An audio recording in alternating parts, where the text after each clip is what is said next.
Je te jure, j'avais 24 ans, j'étais responsable commercial. C'était tellement jeune que quand on allait voir, c'était des gens qui étaient 65. Ils me disaient, écoute, tu sais quoi, quand on te demande ton âge, il faut dire que tu as moins de 30 ans, quoi, c'est plus crédible. Ouais, Tu vois, tu dis la trentaine, tu vois. ouais, Parce que c'est vrai, c'était pas crédible. J'étais ouais. trop jeune, trop fringal. Tu fais le club ou tu le fais? Non, toi.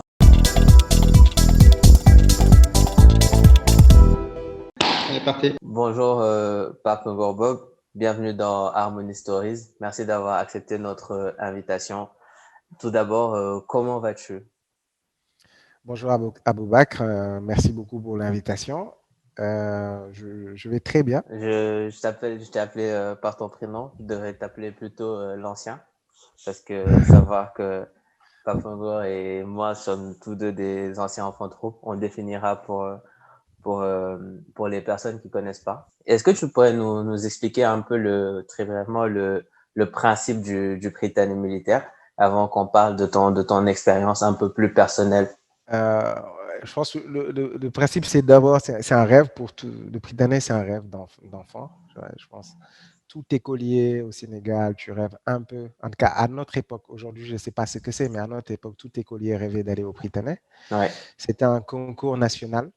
Donc, où, en général, les élèves qui ont de bonnes notes au Sénégal, euh, avec soit l'aide des parents, d'un proche ou d'un instituteur, vont se présenter au concours qui est réservé aux 50 premiers. Ça va être très sexy, mais moi je le vois aussi. C'est un truc très organisé de dehors, très formel et tout, et un peu la jungle à l'intérieur. ouais, Pour moi, le Prytanée. Parce que voilà, c'est comme si tu mets dans une cage des lions et tu mets, tu vois, as 450 lions et peut-être tu ouais. as un encadrement d'une quarantaine de personnes quoi, pour gérer ces gens. C'est pas très évident. Et c'est vrai qu'il y a ça force en fait à s'affirmer, ça force à prendre ses responsabilités très vite, à être autonome très vite et à pouvoir Ouais, naviguer un environnement tout à fait nouveau, seul, en groupe. Et ça fait des fraternités, des amitiés, des liens qui restent et qui sont forts. Et peu ouais, importe où on se retrouve, peu importe le temps qu'on a passé sans se voir, dès qu'on se retrouve, c'est instantané, ça revient et la bande, elle revient, quoi. Et moi, j'ai vécu un peu comme ça et il y a une expérience que pour moi est très significative de mon expérience au Prytanée militaire. C'était ma première nuit. C'était la première nuit quand tu arrives en sixième. Cette première nuit, je me rappelle que j'avais appelé mes parents pour leur dire de venir me chercher parce que je connaissais personne là-bas. Et j'étais effrayé, j'avais 10 ans. moi déjà, je pensais que c'était un hôtel, il y avait une piscine et tout. Chacun sa chambre et tout ça. Donc, on vient le soir, c'est un peu sombre, j'ai pas vu grand-chose. Je dis, bon, hâte de voir le matin. Même si c'est une expérience très forte pour moi qui constitue une grande partie de ce que je suis aujourd'hui. Ça demande beaucoup de force de caractère, une grande force mentale pour s'adapter à cette nouvelle situation. Parce qu'il y a Ouais, plein de jeunes qui ont besoin que leurs parents soient derrière eux pour leur dire, bah, là, faut aller faire tes devoirs, etc., etc. Et cetera. Et là, d'être, entre guillemets, un peu livré à soi-même, ça demande une grande force mentale et on le voit sur un concours de 2000 personnes où on garde 50. Il y a certains qui n'arrivent plus à avoir la moyenne et ça demande aussi une force mentale énorme. Quand cette année passe, on n'est plus jamais le même.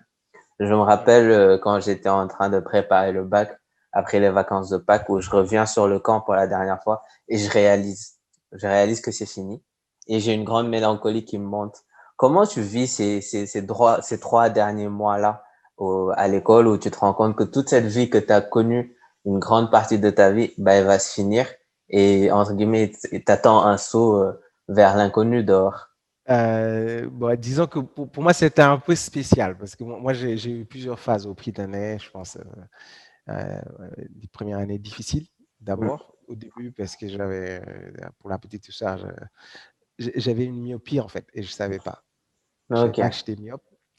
Et donc, j'arrive, au début, j'avais du mal à faire les études du soir parce que j'arrivais pas à lire mon cahier. Donc, j'aimais pas l'environnement, c'est sûr. Je préférais retourner chez moi et tout ça. Mm, ouais. Et du coup, je vais à l'infirmerie pour leur dire que j'ai des problèmes. J'arrive pas à voir le soir. malheureusement pour moi, je tombe sur un gars qui ne sais pas pourquoi, a cru que je voulais me faire reformer. Tu vois, je voulais rentrer. Et comme d'habitude, les gens qui ont des problèmes de vision, ils retournaient chez eux. Ouais, Et des gars, il me dit, mais il me fait faire un test de vision de loin. Tu vois, ouais, donc, je trouve tout. Il me dit, mais qu'est-ce que tu fais là? Tu fais le malin, tu n'as pas de problème et tout. Va à l'école. Et, tu vois, un militaire comme mm, ça, il me chasse. ouais, Et du coup, moi, un peu pris de peur, je retourne, tu vois, je pleure et pendant vraiment de la sixième à la cinquième, je n'ai pas réussi à parler de ce problème de mhm, vision. ouais, Et comme il avait fait le test aussi, je me suis dit, mais je ne comprends pas, c'est quoi ce truc? Bon, typiquement, c'est que j'avais un problème de vision de près, je n'avais pas un ouais, problème de vision. Donc ça m'a beaucoup marqué, tu vois, au début, parce que c'était un stress, quoi. Le soir, j'arrivais pas à voir mes cahiers. L'après-midi, j'écrivais pas. J'arrivais même pas à écrire en mm, ligne droite et je pouvais pas en parler parce que j'avais été traumatisé un peu par ce médecin-là, de la façon dont il m'avait parlé. Et après, il y a eu la deuxième phase où, en quatrième, moi, j'ai perdu mon père. Donc après, je vois, je suis d'une mm, famille où j'ai que des sœurs. mm. Et mon père, c'est quelqu'un de particulièrement proche. Donc je l'ai perdu quand j'étais en Très tôt. quatrième, Mm, très tôt. Après, je suis passé dans une phase compliquée, tu vois, année de quatrième compliquée, mais aussi après un truc de me dire, bon, faut que ça changeait pas mal d'un point de vue familial. C'était très challenging pour mhm, ma mère et mes sœurs de continuer notre vie normalement après le décès de mon père. Et du coup, à l'école aussi, c'est un peu le truc un peu dommage que je trouve aujourd'hui à l'école, c'est qu'il n'y a pas beaucoup d'accompagnement psychologique. Tu vois. ouais, Donc, ouais, là, quand tu arrives, tu en parlais tout à l'heure, c'est que tu es un jeune de 13 ans, tu arrives et tu n'es pas accueilli, quoi. Tu n'es pas préparé réellement, tu n'as ouais, pas jamais vu de vidéo de l'école, personne ne t'a accueilli pour t'expliquer qu'est-ce qui va se passer, comment ça va se passer. Et y a ouais, pas, on ne te prépare pas, tu ne sais même pas que tu vas être bijouté et tout ça. mm, Et du mm, coup, mm. moi, en quatrième, j'ai vécu un peu seul ça. Mais jusque-là, j'avais compris mes problèmes de vision, donc j'avais Ouais, mes lunettes. Donc, scolairement, tout allait bien. Mais il y avait quelque chose qui me manquait. Et le décès de mon père m'a un peu dit, bah, écoute, tu as 5 ans, il faut que tu finisses tes études vite. Tu vois, il ne faut pas que ouais, tu perdes du temps. Donc, ça m'a permis un peu de me concentrer. Je ne sais pas exactement quand, mais je sais qu'à partir de la première, j'ai décroché. Tu vois, j'ai décroché un peu je commençais à m'intéresser plus au foot et à la musique. Tu ouais. vois. Et C'est pour un peu un moi, ras-le-bol aussi. exact. Les études, c'était plus mon truc et tout. Et du Ouais. coup, moi, première terminale, d'ailleurs, j'ai repris la terminale. J'en avais, mais vraiment, vraiment, excuse-moi du terme, Ah, marre de non, ça, l'école. non, c'est clair. J'en avais marre de l'école. J'ai dirigé une grève en ma dernière année. J'étais terminale. J'étais tout le temps en, En désaccord. en désaccord avec le commandant d'école. Le prix tennis, c'est super. Vraiment, je suis hyper content, hyper reconnaissant d'avoir eu ce parcours, d'avoir été là-bas. Euh, mais c'est vrai que parfois, quand tu as des soucis, tu peux te sentir seul, quoi. Ouais. Tu peux vite, tu peux vite dévier. Oui, mais ça rejoint un peu ma vision de l'école et c'est pour ça que je parlais au début que fallait une certaine force mentale pour surmonter ça et ce que tu dis le rejoint peut-être un accompagnement plus hors militaire et hors des profs, hein, mais un accompagnement différent, peut-être que ça aide parce qu'il faut pas oublier que il reste des enfants et ça me fait sourire ce que tu dis parce que nous aussi on avait fait des grèves en première et terminale, c'était sur les mêmes problèmes et je me rappelle Ouais. qu'il y avait une dernière grève en fin d'année où le président était venu à l'école et on n'était pas allé au carré d'armes. Mais c'est maintenant, c'est des expériences, genre, moi, Ouais. ça fait rigoler, mais de traverser ça avec des gens, ça soude. J'ai peut-être un vécu similaire à toi de l'école et ce que j'en tire. Et je pense que plein de gens sont très chanceux d'être sortis bien parce que je trouve que psychologiquement, c'est dur, mais ça reste une excellente école. Ça forge des hommes. T'en parles, tu dis que tu commençais avant ta première terminale à te projeter ta vie future. À ce moment-là, tu ambitionnes de faire quoi à la sortie de l'école? J'avoue que moi, mon rêve, c'était de devenir footballeur. Tu vois, pour être totalement. J'ai jamais rêvé D'autres d'autre chose, choses. quoi. Je pense. À partir de. Ouais, quand je faisais. À partir de la seconde, j'avais deux passions. Mm. C'était le foot et la musique. Donc, j'étais DJ. Je gère un peu la sono de l'école. Ouais. Ouais, et j'avais vraiment un truc hyper. Je suis un musicos et Mm. le foot. Et c'était mes deux passions. Donc, et à partir de la seconde, je les découvrais vraiment. Et moi, mon rêve, c'était vraiment très, très clair. C'était le foot d'abord. Tu vois, je rêvais de sortir de l'école et d'aller tenter ma chance. C'était Ouais, ouais, aller jouer au foot. J'ai tout fait pour avoir une prescription. Mais dans le choix de ma prescription, je me rappelle, j'avais une prescription pour l'université de Reims. ouais, Et avec un autre pote d'ailleurs, qui toute l'année, on comptait les buts qu'on marquait au terrain de foot le soir. On faisait une compétition annuelle de qui ouais. Ousmane Ba, qui Mm. allait marquer le plus de buts et tout. On cherchait les prescriptions en fonction des équipes. Tu vois, on disait, ah ouais, non, Lyon, ils sont en D1, là, tu n'as aucune chance et tout. Tu vois, Ouais, il faut ouais. prendre, aller dans une ville où la ville est en D3, peut-être D2, tu vois, comme ça, peut-être tu pourras jouer là-bas et puis monter. Donc, je pars à l'université, gros changement. Tu vois, ouais, je le raconte toujours, c'est que c'est la première fois que je me retrouve, en tout cas, après des années dans une classe avec des jeunes filles et tout ça. Ouais. Et le premier matin, il faut s'habiller pour aller À l'école. à l'amphithéâtre, tu vois, et tu réfléchis. J'ai tellement pas l'habitude, tu vois, tu es tellement habitué à mettre une tenue et partir. Bah oui. Tu vois, c'était les gros changements, c'était ça, tu vois, la tenue. Et je me rappelle d'avoir réfléchi, de me recréer mes tenues, tu vois. Ouais, Donc, j'ai recréé des tenues avec un jean, un t-shirt. Donc, voilà, je redécouvre ça, mais un peu amer, tu vois. ouais. Mes premiers cours à l'Institut, j'étais un peu le gars perdu, quoi. Je parlais à personne, je venais, je m'asseyais devant, je finissais le cours, je traçais dans ma chambre. Ouais. Et j'avais l'air d'avoir échoué, quoi. Je vivais tout ça comme un échec. Mais j'avais vraiment fait j'avais tout foiré, disons. J'ai Ouais. tout foiré, toutes les bonnes options. Genre, tout ce pourquoi quelqu'un rêve d'aller au Britannique pour, peut-être j'avais tout foiré, quoi. Toutes Tu vois. toutes Et du ces coup, j'étais là. opportunités sont fermées. Ouais.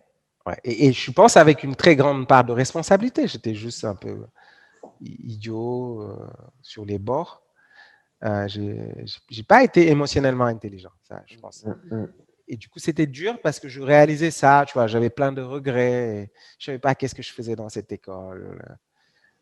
Mais j'avais une très grande motivation. C'est que moi, j'étais très vite, quand mon père est décédé, j'étais très vite responsabilisé par ma mère, qui, d'ailleurs, un de mes oncles qui m'a dit quelque chose qui m'a beaucoup marqué le jour des funérailles. Il est venu me voir, il m'a dit, my boy, je dis, ouais, il me dit, tu sais, il y a beaucoup de gens aujourd'hui, tu vois, il y a plein qui te promettent des choses, qui te donnent leur numéro, si ton père ceci, ton père cela et tout. Il me dit, ouais, dans un mois, tu verras plus personne. C'est Tu vrai. seras seul. Et tous ces gars-là, tout ce qu'ils te disent, personne ne va tenir ça la Mm, parole. mm, mm. C'est de bonnes intentions, Oui, c'est pas tous des menteurs, mais oui. c'est le coup de l'émotion. Ils disent des choses, mais ils ne le feront pas. Donc, sache qu'à partir de maintenant, c'est toi, ta mère et tes sœurs. Si vous en sortez, c'est parce que vous vous êtes battu tout seul. Mais ce n'est pas les gens qui vont vous en sortir. Donc, ça m'avait. Tu vois, et chaque fois que l'expérience de vie lui donnait raison, à chaque fois, tu vois, je voyais ça. Donc, c'était Oui. quelque chose qui était là, Ancré. quoi, tu vois, Ouais. ancré, et à chaque fois. Et du coup, quand j'étais à l'insulte et que j'étais tout merdé, je me rappelle très bien de dire, ouais, tu sais quoi, je suis là, mais je vais m'en sortir. Et du coup, j'ai commencé là à entreprendre. Tu vois, en première année, j'étais là à l'insulte, je ne savais pas quoi je vais faire, mais j'ai commencé à me dire, bon, tu sais quoi, je vais commencer à faire du business. Mhm. Donc, j'ai fait plein de choses, des trucs légaux et des trucs pas très légaux. Ouais. J'ai fait de la piraterie de CD Ouais. pendant, je pense, très longtemps. J'étais un gros pirate à l'université.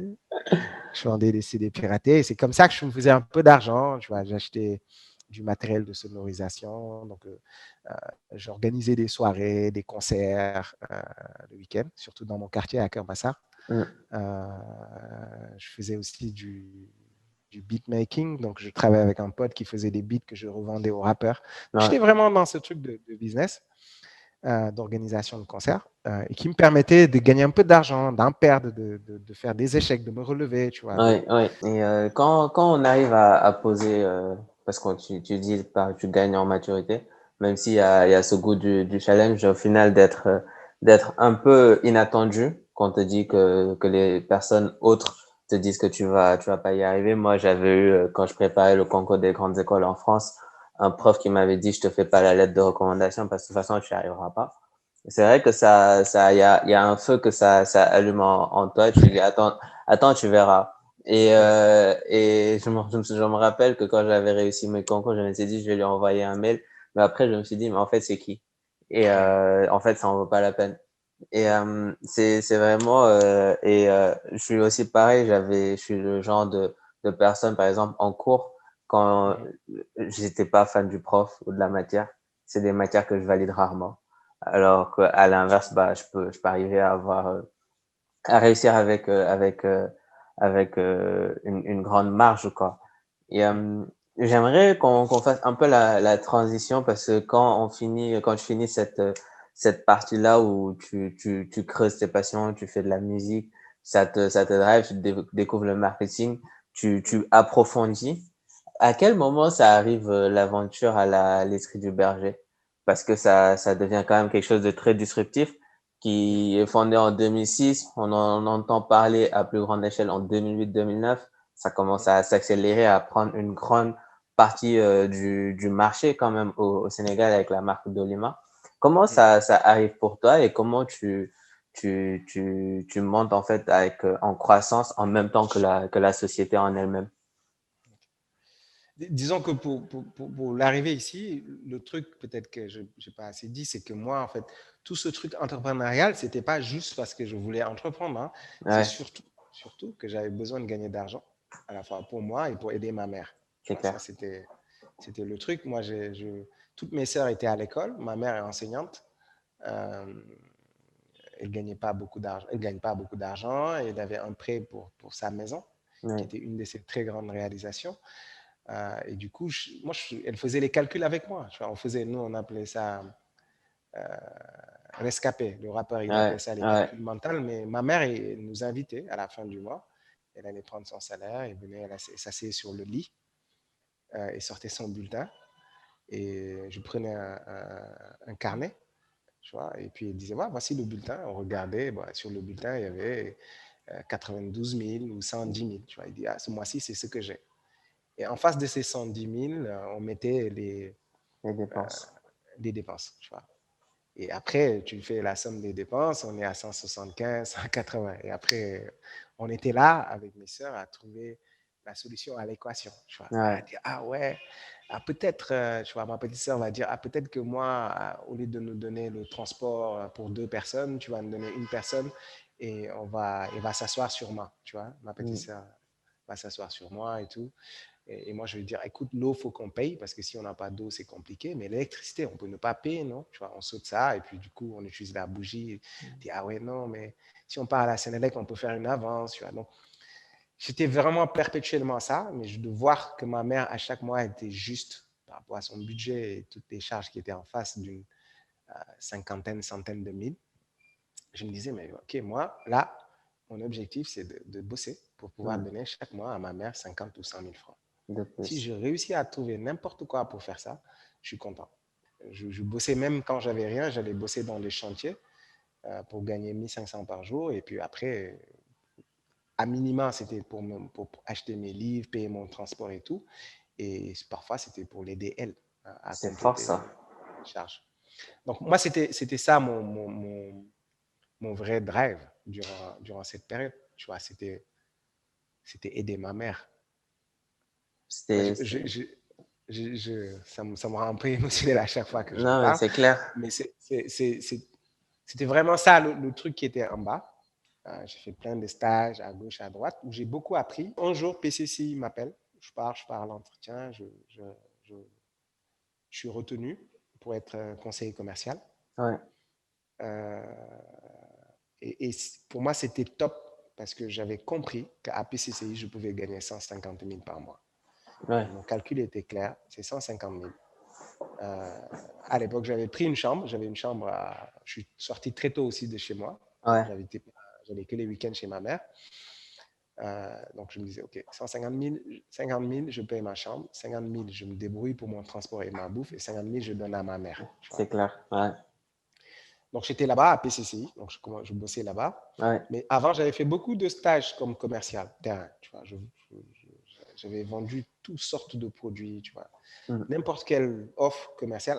Parfois, je cumulais même des stages, tu vois. ouais, Je vendais du lait pour quelqu'un, des cartes de crédit pour quelqu'un d'autre, de la boisson pour quelqu'un d'autre.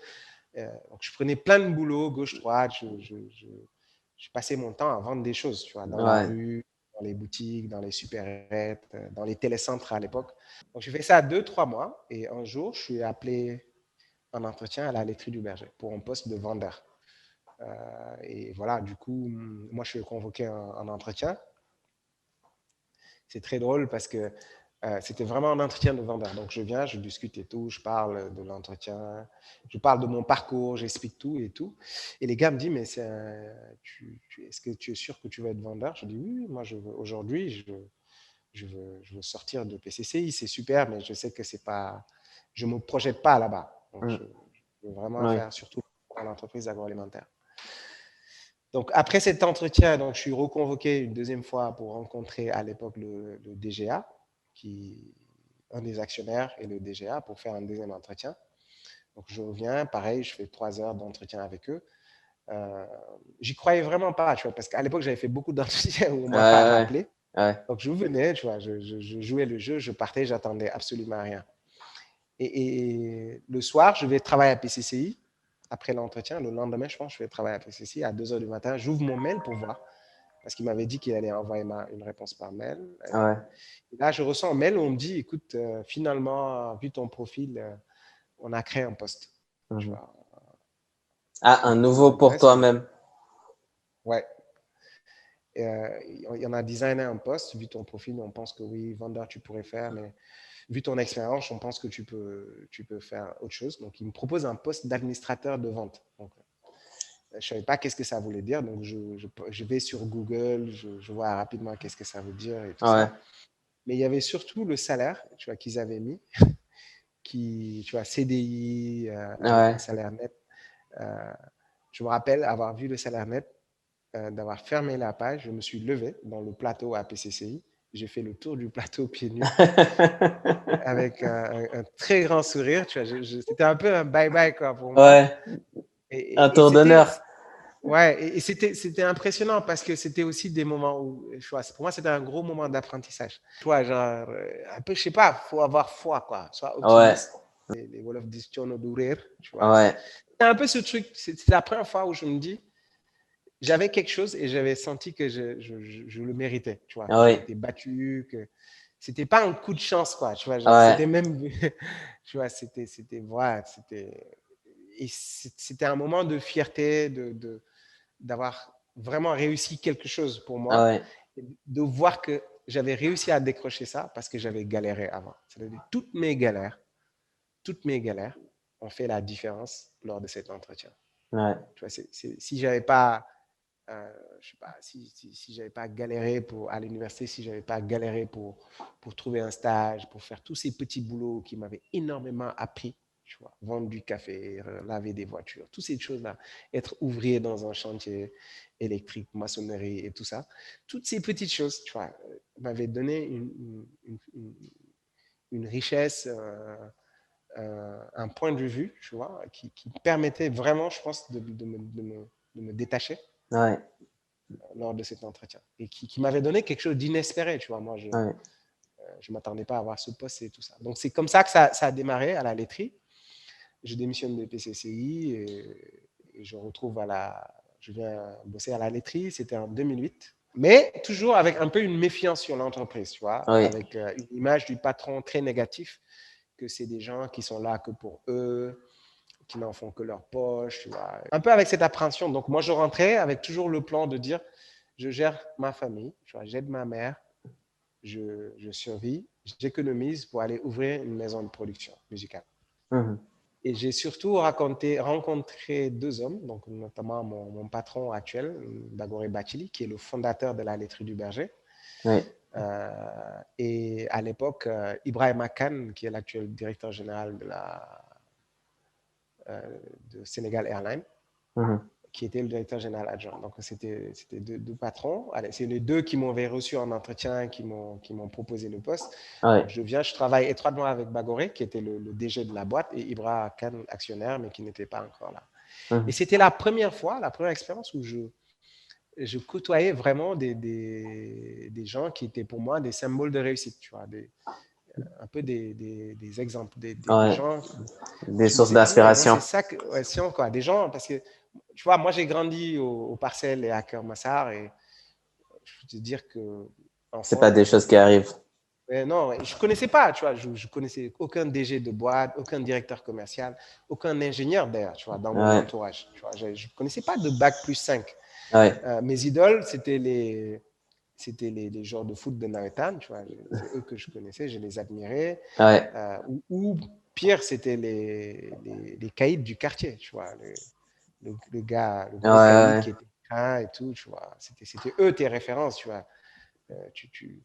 Et du coup, tu vois, c'était vraiment la première fois que je côtoyais des gens comme ça. Tu vois, lui, Ibra Khan sortait de Polytechnique, tu vois, brillante carrière à Nestlé. On te dit, les gars, c'est le DG de Nestlé Côte d'Ivoire et tout. Tu te dis, ah ouais. Et il te parle, tu vois, il est là à côté. Il te demande, tu lui fais des mails, il te demande ton avis et tout. Je dis, ah ouais. Je me rappelle appeler mes potes, de dire, ouais, c'est sérieux, je te jure, j'ai parlé au DG de Nestlé. J'étais tel truc, tu vois. Et surtout, tu vois, mon boss, Bagoré, le fondateur de la laiterie, qui, pour moi, en tout cas, qui m'a tout appris, tu vois, qui m'a tout appris, qui m'a développé. Tu vois, c'était vraiment, c'était à la fois un coach, un mentor, un manager, un grand frère, qui m'a ouvert les yeux, quoi. Tu vois, c'est sur beaucoup de choses sur moi-même. Tu vois, il y a une phrase que j'ai appris, c'est que ici, il dit, tu vois, parfois, le talent moi je dirais son talent, c'est parfois de voir les gens plus grands qu'ils ne se voient eux-mêmes. C'était la première fois, sérieusement, c'était la première fois où je pense autour de moi, j'avais de la reconnaissance. C'est un peu bizarre à dire, tu vois, mais dans notre éducation, ma mère était challengée, tu n'avais jamais fait assez fait. Et il a changé ma perception de ce qu'était quoi un patron, et vraiment, il m'a développé, tu vois, il me donnait des responsabilités comme ça, m'exposer à des gens, mais une très grande admiration pour sa personne.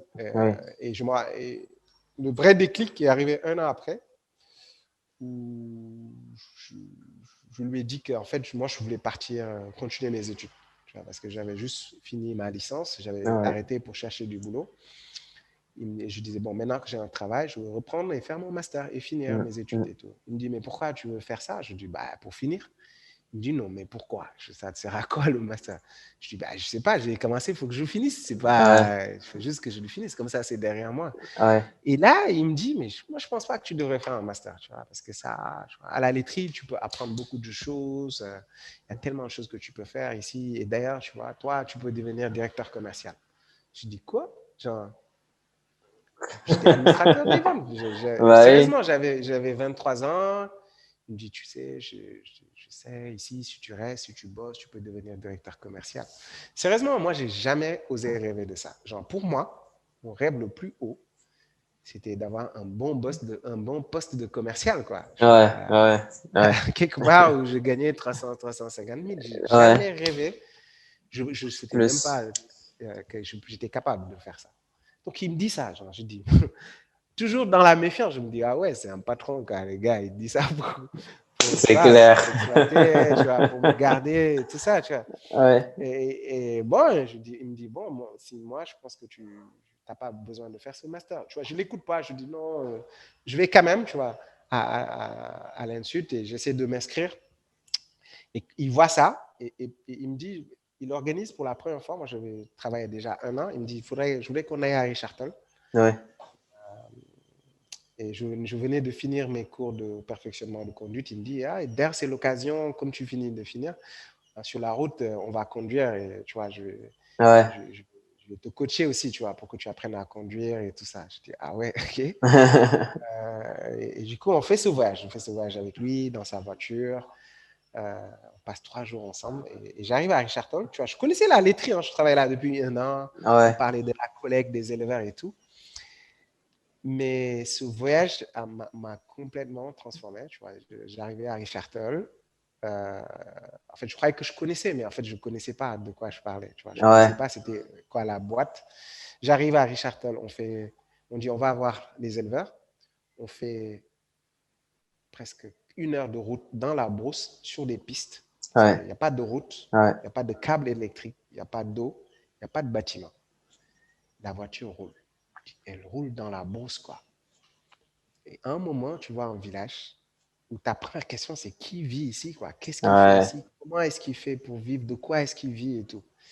Et tu vois des hommes, des femmes, des enfants assis, tu vois, et qui t'accueillent avec beaucoup d'espoir, quoi. Tu le vois, tu vois. Tu arrives, c'est comme si je sais pas, c'est le sapeur-pompier qui t'a sauvé, Ouais. leur donne d'une noyade et tout. Je voyais leur regard, quoi. Ils nous saluaient, ils nous donnaient de l'eau, ils faisaient du thé, ils nous donnaient des biscuits. Ils ont tué un mouton pour nous accueillir. Ils nous ont parlé pour nous expliquer l'espoir qu'ils portaient sur la laiterie. Et moi, c'était la première fois que je comprenais réellement ce que la laiterie du berger était en train de faire. Tu vois. Mhm. C'était quoi la mission, c'était quoi l'enjeu, en fait. Et j'avoue, à un moment, marcher, tu vois, je marchais autour de la concession de l'éleveur qui nous avait accueillis et me dire, ah ouais, mais genre, moi, je vais faire tout ce qu'il faut. Je vais donner tout ce que j'ai pour que ce truc marche. Ouais. C'était vraiment un haha moment pour moi. Ouais. Et ça a réveillé quelque chose que je ne savais pas que j'avais. Tu vois, une fibre, quoi. Je Ouais. sais pas qu'est-ce que c'est, si c'est de l'empathie, si c'est du patriotisme, si c'est je sais pas, c'est de la solidarité. Je ne peux pas les décrire, mais je sais qu'en ce moment précis, ce jour-là, Il se je passe quelque marchais chose. autour de la maison et il y avait quelque chose, quoi. Je commençais à réfléchir, mais sans arrêt sur mais comment on va développer cette entreprise, parce que ce truc, si ça marche, ça va changer la vie de milliers de gens et tout ça. Et c'est là, tu vois, moi, le premier, après 1 an, la première fois où je pense l'expérience laiterie du berger, que je vis aujourd'hui réellement démarre, quoi. C'était ce voyage avec Bagoré. Et, et là aussi, notre relation prend une autre envergure, tu Ouais. vois. C'est un moment charnière. Charnière, tu vois. Là, je l'écoute avec zéro méfiance, tu vois. Je ne le vois plus comme j'étais devenu capable de tirer le maximum de ses conseils, de ses réflexions, de son partage, de son expérience, tu vois. Et c'est là où je pense vraiment mon développement a commencé. T'es en phase Et avec ouais, lui. ouais, ouais, en phase, moi je viens de son école, tu vois. Je crois que je suis fait à son école. C'est lui qui m'a appris le management, c'est lui qui m'a appris à exploiter mon potentiel, c'est lui qui m'a donné confiance. C'est un mentor. C'est quelqu'un, ouais, c'est pas un éducateur, hein, c'est pas le gars qui va te dire ce qu'il faut faire, tu vois. C'est Mhm. le gars qui est capable de t'écouter, qui te challenge, qui t'expose surtout, quoi. Tu vois. Ouais. Moi, je te jure, j'avais 24 ans, j'étais responsable commercial. C'était tellement jeune que quand on allait voir, c'était des gens qui étaient 65. Ils me disaient, écoute, tu sais quoi, quand on te demande ton âge, il faut dire que tu as moins de 30 ans, quoi. C'est plus crédible Ouais. que de dire que tu as 24 ans, tu vois. Ouais. Tu vois, tu dis la trentaine, tu vois. Ouais. Parce que c'est vrai, c'était pas crédible. J'étais Ouais. trop jeune, trop fringal, petit pour aller dire dans une réunion, c'est moi le responsable commercial, tu vois. Ouais. J'avais rien fait qui disait que je pouvais être responsable commercial. Il me dit, mais tu peux devenir, tu vois. Et comme ça, et puis après, c'était ouais, directeur commercial, à 27 ans, tu vois. Et voilà, après, toute une équipe. Moi, j'arrivais, l'équipe commerciale, c'était 8, 9 personnes. 5 ans après, c'était 120 personnes. Ça Euh, croit. voilà.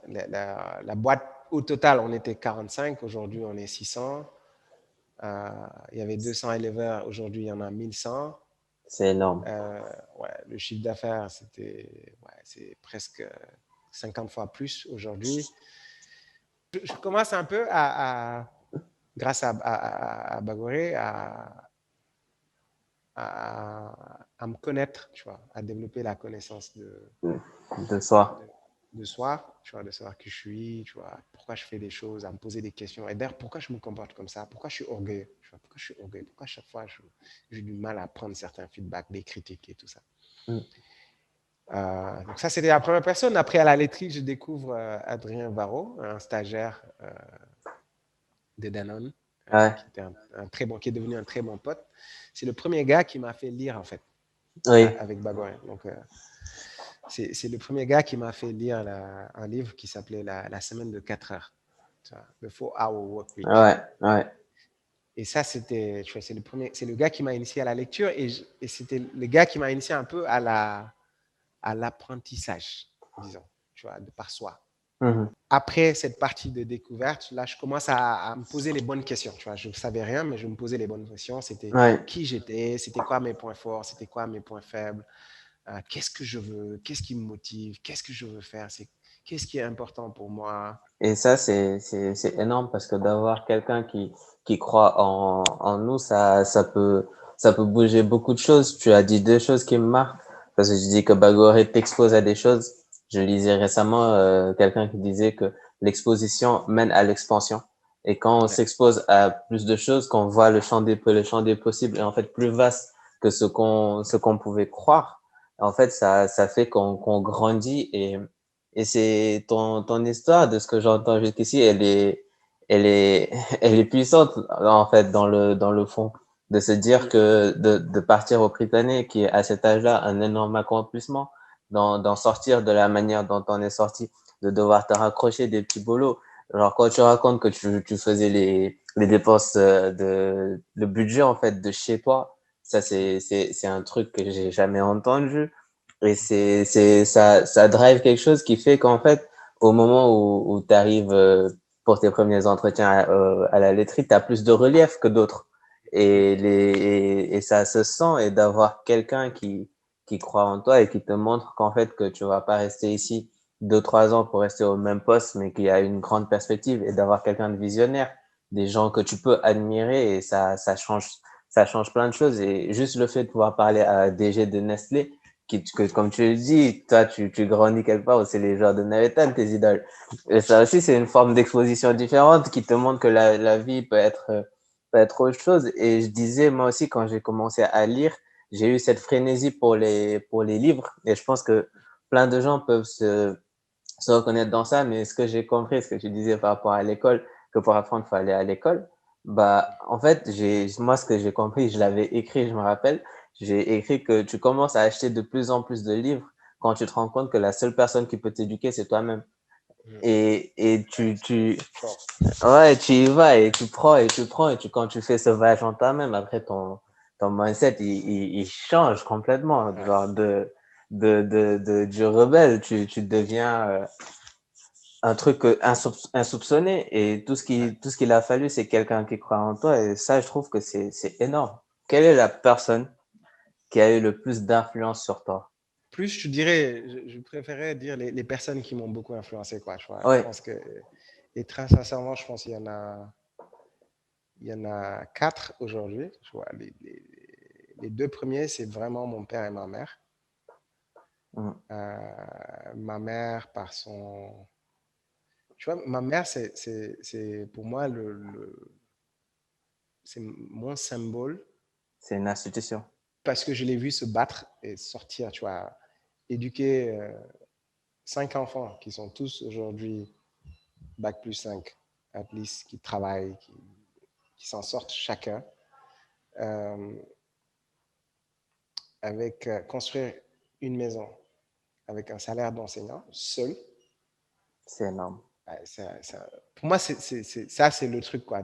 Pour moi, tu ne peux pas me faire croire que des choses sont impossibles, tu vois, Oui, personnellement. Tu vois. Pour oui. moi, tout est une question d'orga, de temps que tu y mets, de rigueur, d'énergie.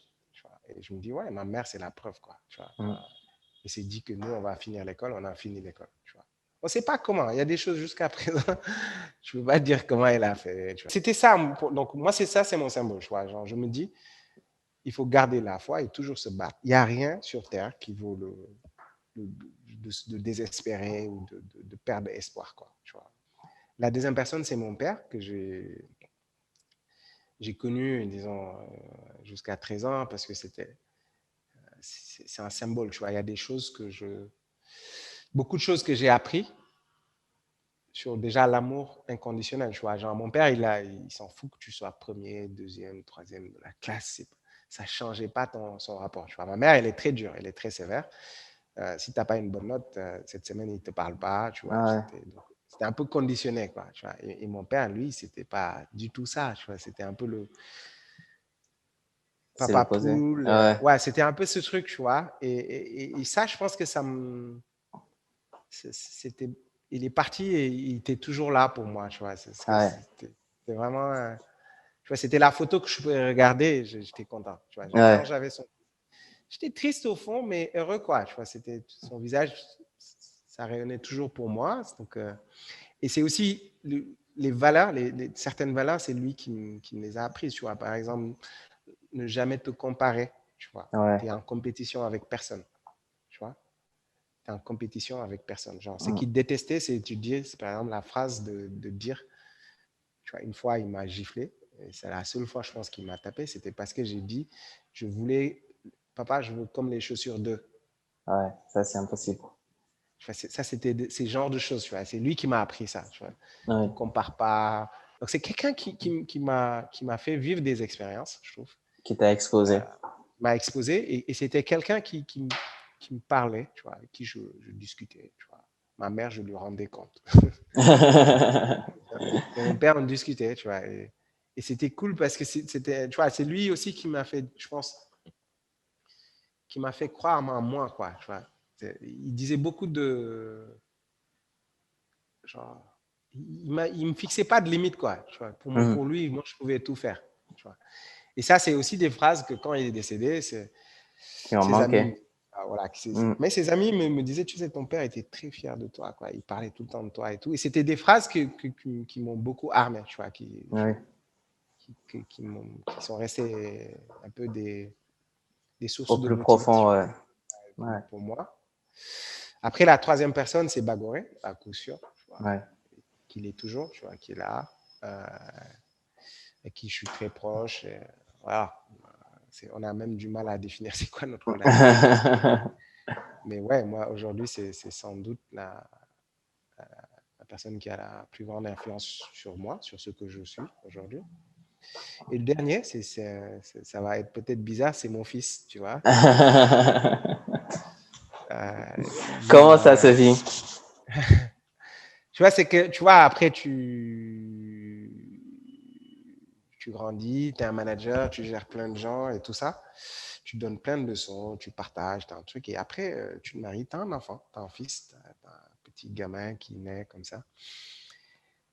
Euh, et tu vois, d'abord, je pense que c'est le sentiment, tu vois, l'amour d'un parent, d'un père ou d'une mère pour un Ouais. enfant qui juste, tu vois, c'est à 6 mois, 8 mois, il te sourit et tu ressens quelque chose que tu dis, mais c'est quoi Ouais. ce truc?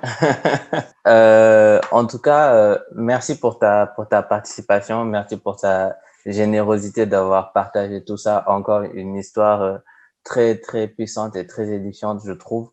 Moi, ce que j'en retiens au-delà de notre point en commun du Britannique, c'est que c'est une phrase qui symbolise quelque chose que j'avais lu récemment qui dit que si tu traverses l'enfer, continue. C'est pas là où tu as envie de t'arrêter. Mm. Continue, continue, continue, continue. Et Ouais, je pense que ça résume bien ouais, ton histoire. ouais. Je te laisse le mot de la fin et je te remercie encore. Quel message aimerais-tu passer à toi d'un point de vue personnel?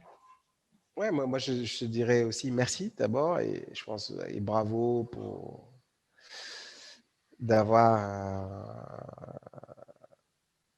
d'avoir fait ça, tu vois, parce que je pense que passer de l'idée à l'action, ça a l'air simple, tu vois, mais je sais que C'est compliqué. ouais, c'est un gros truc, tu vois, c'est beaucoup de temps que tu mets et ça se voit, c'est pas pour de l'argent, c'est pour rien et Donc, bravo d'avoir, je pense, de faire ça, de Merci. faire quelque chose que peut-être que tu aimes, qui te semble utile et qui peut être utile à d'autres personnes. Courage, je pense que tu vois,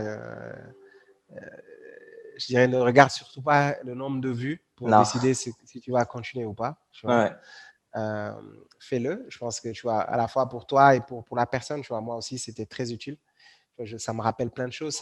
Ces questions me permettent un peu de prendre du recul sur ma vie, sur le parcours. Et je trouve ça très intéressant, en tout cas pour moi personnellement. Et, et tu vois, après, si j'ai un truc à dire, pour moi, c'est que la vie n'est pas injuste, quoi. Tu Ouais. vois, moi, je crois ça, quoi. La vie n'est pas injuste. Euh, ouais. Et tout ce qui m'arrive, je le gère maintenant un peu comme ça, quoi. Tu vois. Ouais. De bien comme de, Comme de moi, de bien. dur. Ouais, Ouais. voilà. Comme de dur, c'est ça. Pour moi, la vie n'est pas injuste. Tu vois. Merci d'avoir écouté cet épisode d'Harmony Stories. Pour ne pas rater la suite, pensez à vous abonner à Harmony Stories sur votre plateforme de podcast favori et sur YouTube. Vous pouvez nous suivre sur Twitter et Instagram où nous sommes le plus actifs. À très bientôt.